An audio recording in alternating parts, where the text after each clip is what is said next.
Una bienvenida más a Rara Ciencia. En esta ocasión vamos a continuar revisando las bases biológicas de la percepción de la música. Y nuestra última parada después del video anterior había sido el oído interno. Así que prepárense, abróchense sus cinturones y listos para viajar en espiral hasta la cóclea. ¡Arrancamos! Caracol, espiral, laberinto, órgano de Corti, cóclea, sí. Todos esos nombres para referirnos a nuestro querido órgano sensorial de la audición, la cóclea. Bueno, en realidad se pueden referir o utilizar el nombre que más les guste, pero lo importante es lo que ocurre ahí adentro y es de lo que vamos a hablar en este video, las generalidades de la cóclea. Y en nuestro siguiente video, para dejarlos con intriga, vamos a hablar de sus habitantes o pobladoras, las células ciliadas. Pero aquí, en estas generalidades, lo primero que quiero mencionarles es que este diminuto órgano sensorial, y digo diminuto porque realmente es diminuto, unos cuantos milímetros, enrolladito serían entre 3 y 5 milímetros. Y cuando se estira, dado que es una espiral, se llega a alcanzar entre 31, 34, 35 milímetros en promedio, lo cual es realmente pequeño. Y bueno, continuando con alguno de estos detalles importantes acerca de la cóclea y de lo que ocurre ahí adentro, es que se encuentra llena de líquido. Pero por favor no me confundan. ¿Se encuentra llena de líquido? Sí, pero no es el mismo líquido a lo largo de esta pequeña espiral. Imaginen ustedes que van a un balneario y se encuentran con las albercas para los niños, las albercas con el tobogán y que son más profundas, o las albercas de olas, etc. Algo así ocurre aquí. Tiene diferentes tipos de compartimentos y en ellos hay distintos tipos de líquidos, pero en sí es un ambiente líquido. Y mucho ojo aquí, porque ese es el primer dato importante que quiero destacar de la cóclea. Recuerdan que habíamos estado platicando que las ondas sonoras estaban viajando, ¿qué? En un ambiente aéreo. Desde que nos impactaba en el pabellón auricular hasta que viajaban por el conducto auditivo, estimulando o haciendo vibrar a la membrana del tímpano, a la cadena de huesecillos, que ahí es un ambiente, digamos, sólido, hueso, y un ambiente semisólido cuando hablamos de membranas, hasta este momento que hablamos de oído interno y hablamos de un ambiente líquido. Entonces, que quede siempre claro de que una vez que ustedes piensan en el oído interno, están hablando de un ambiente líquido y están hablando de la cóclea, de la espiral, del laberinto, etc. Oído interno igual a laberinto, cóclea, como le quieran llamar. Y cóclea, laberinto, espiral, concha, etc. están hablando de un ambiente líquido. ¿Y qué nos otorga o qué le da, qué plus le da a este órgano el hecho de que se encuentre todo a lo largo desde la base hasta el ápex o la punta lleno de líquido, de diferente tipo de líquido, pero lleno de líquido? Pues que los líquidos no son compresibles y entonces el paso de la onda, esta información es muchísimo más fiel. Y al ser más fiel va a ser más rica esta información que va a estimular a las pobladoras de la cóclea, estas células ciliadas, y a partir de aquí ya no vuelvo a mencionarlas para que vean el siguiente video. Entonces, una de las características de la cóclea es esa, que se encuentra toda ella llena de líquido, de diferente tipo de líquido, pero es un ambiente acuoso, ¿ok? La otra característica tremendamente importante de la cóclea es que ahí se da la transducción o la transformación de esta energía mecánica en una energía eléctrica, que va a ser el código, digamos el lenguaje con el que van a hablar todas las células que estamos hablando, que a partir de la cóclea van a participar de relevo en relevo, procesando una pequeña parte de este estímulo hasta llegar a diferentes regiones de nuestro cerebro. Obviamente primero llegando y saludando a la corteza auditiva y después distribuyéndose en diferentes regiones de nuestro cerebro. Pero aquí es donde ocurre este paso de energía mecánica a energía bioeléctrica, la energía eléctrica con la que hablan nuestras células nerviosas. Entonces, ese es otro detalle muy, muy importante. Entonces, estamos hablando de un medio líquido cuando hablamos de la cóclea y estamos hablando de un sitio donde se da la transformación de la energía mecánica en energía eléctrica. Estas dos características son muy, muy importantes y veremos en el siguiente video que el hecho de la transformación o la estimulación que va a generar esta energía mecánica en estas células es la clave del procesamiento auditivo. Previo a eso, habíamos estado hablando de qué? Del paso o el viaje de estas ondas por diferentes cavidades, el choque de estas ondas en diferentes tipos de membranas, incluso como nuestro pabellón auditivo, membranas con relieves, el paso por un conducto auditivo donde la presión aumenta, etc. Pero aquí va a haber una transformación que es activa, es decir, se va, digamos, a cortar, a desmenuzar este estímulo, se le va a hacer algo, es decir, se va a procesar. Y eso ocurre en la cóclea, ¿ok? Entonces, esos son como los aspectos más importantes que tener en cuenta cuando hablamos de la cóclea. Me declaro culpable. Quiero mencionar algo acerca de la cóclea que tiene que ver con su aspecto tan hermoso. Es más que bonita, es preciosísima. Miren nada más estas imágenes. Estamos hablando de una estructura, como dijimos, una espiral de 2,5 vueltas en promedio. Puede ser 2 y 3/4, pero en promedio más o menos es lo que se describe acerca de esta espiral de la cóclea. Y a lo largo de esta espiral, bueno, en realidad también tiene un eje central óseo donde se arregla esta mini tubería con sus líquidos que ya mencionamos. Tiene una disposición bien diferente.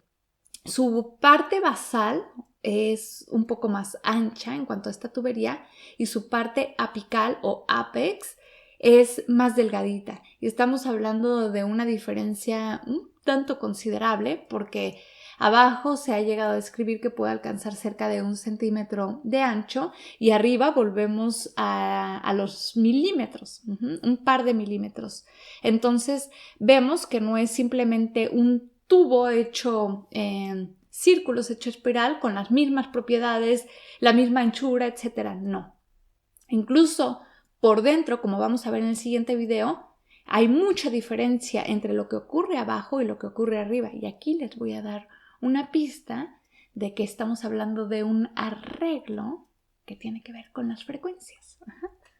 Entonces, no es lo mismo ni cómo se observa, ni lo que ocurre, ni las células que viven abajo de la espiral, en la base, comparadas con las que viven en medio, comparadas con las que viven arriba.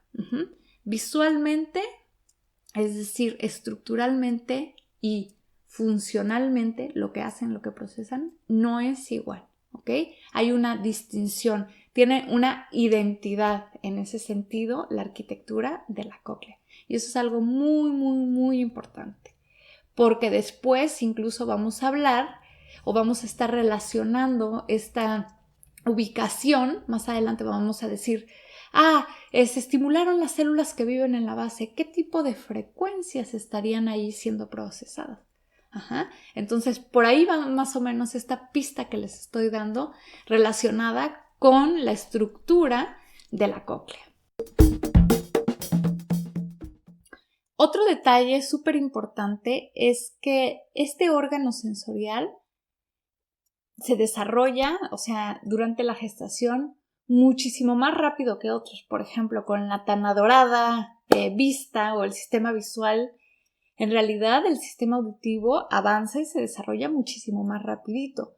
Por ahí de la 7ª semana estamos hablando que en esta espiral la primera vuelta ya está hecha. Ojo, estamos hablando de la estructura, no de la funcionalidad del órgano sensorial. Para la 9ª semana ya estamos hablando que la segunda vuelta ya está completada. Por ahí del 5.º mes estamos hablando de una estructura que ya es funcional. Ojo, todavía hay cosas que se están llevando a cabo. Recuerdan que hablábamos de este eje central óseo, también espiral o cónico. Por ejemplo, la funcionalidad completa de la cóclea, o sea, total prime a punto, se alcanza en promedio, se reporta al 8º mes. Pero desde el 5º mes tú tienes una estructura casi que funcionalmente y anatómicamente completa. Es decir, antes de nacer, nosotros tenemos un sistema auditivo anatómica y funcionalmente completo. Comparen ustedes con el sistema visual, que realmente incluso al nacer y después de nacer sigue todavía desarrollándose, especialmente funcionalmente, pero incluso en la anatomía el crecimiento del globo ocular todavía sigue ocurriendo. Es por eso que, por ejemplo, muchas personas que quieren operarse de la vista, pues tienen que esperar a que el crecimiento del globo ocular termine de ocurrir. Entonces, comparen, es otro plus, o bueno, otra característica especial que tiene el sistema auditivo. Y bueno, particularmente, ¿de quién hablamos? Cuando hablamos de el sistema auditivo, el procesamiento, la transformación de energía mecánica en energía eléctrica de la cóclea, de la espiral, del laberinto. Entonces, este dato es realmente muy importante porque estás hablando de un reconocimiento de sonidos incluso antes del nacimiento. Y si hablamos de reconocimiento de sonidos, estamos hablando de cierta familiarización. Entonces, es un sistema que previo al nacimiento ya le está entregando al sistema nervioso, al organismo, información. Ya le está dando cierta familiaridad, por lo menos relacionado con el escenario acústico que se encuentra allá afuera antes de nacer. Y eso es tremendamente importante. Y bueno, antes de terminar este video, quiero hacer 2 anotaciones. Una relacionada con la cóclea y la otra relacionada con el oído medio. Primero, la de la cóclea. Bueno, algo que es súper evidente es que hay una duplicidad en todos sus niveles, como mencionaba, ¿no? Desde el oído externo, medio e interno. Y eso nos permite la posibilidad o un procesamiento muchísimo más refinado a la hora de identificar la fuente del sonido. ¿Se acuerdan que cuando hablábamos de los pabellones auditivos y que el hecho de que tuviéramos 2, pues iba a impactar esta onda sonora primero a uno que al otro? Es decir, si en este caso las ondas vinieran y me estimularan de este lado, pues claro que aquí va a haber un impacto muchísimo más inmediato comparado con el que ocurre en este pabellón auditivo, que aunque llegue, va a llegar después de que el sonido rebotó y, por ejemplo, está mi cabeza de por medio y si hubiera paredes, etc. Entonces hay un retraso en la llegada del estímulo mecánico, del estímulo sonoro, entre un oído y el otro. Entonces, el chisme que les quería contar aquí es que las cócleas se hablan entre sí, se comunican. ¿Recuerdan ustedes esos programas donde hay como competencias y que hay diferentes participantes y digamos que tienen que contestar o que después de que se les enseñe a alguien tienen que presionar un botón para decir yo ya lo vi, yo tengo la respuesta correcta? Pues algo así ocurre con las cócleas. Y la última anotación que tiene que ver con el oído medio, antes de que mis profesores de neurobiología me regañen, está relacionada con un detallito que se me pasó a mencionarles en el video pasado y tiene que ver con la trompa de Eustaquio. Sí, la trompa de Eustaquio. La trompa de Eustaquio básicamente es un conducto tubular que comunica la faringe se llama incluso conexión faringotimpánica, con esta parte del oído medio y que ayuda a regular la presión. Todos han experimentado o hemos experimentado en algún momento que se nos tapan los oídos y que hacemos o masticamos para estimular este conducto y permitir el paso de aire y que se regule la presión a una presión similar, es decir, que no haya ni presión negativa ni positiva. Es decir, que la membrana timpánica no se encuentre modulada simplemente por la presión, lo cual afectaría seriamente la manera en la que escuchamos. Incluso, no sé si les ha pasado que cuando tienen los oídos tapados, escuchan como más en off, como más apagado, así. Entonces, ese conducto me había quedado por allí volando en el video pasado y no quiero que se olviden de él porque es otra forma en la que se regula el procesamiento del sonido. Si quieren, ok, y totalmente de acuerdo, no es una forma activa como estamos hablando aquí del oído interno, que ya mencionamos que estas células que van a transformar la energía mecánica en una energía eléctrica, etc. Sí, no es ese tipo de transformación o procesamiento activo, pero es una modulación y una forma de corregir la presión, una forma de hacer eficiente el procesamiento de la información sonora que viene e impacta a nuestro sistema auditivo. Entonces, por favor, no se olviden de la trompa de Eustaquio. Y bueno, con esto vamos a terminar el video de hoy. Les invito a que sigan el siguiente video donde vamos a platicar de las ciliadas y de cómo está este arreglo en la cóclea. La vamos a estirar y vamos a ver dónde están cada una y qué son este tipo de líquidos que hay ahí y cómo es que se organiza y se deconstruye el sonido gracias a estas células ciliadas. Así que los espero en el próximo video y hasta pronto. Gracias.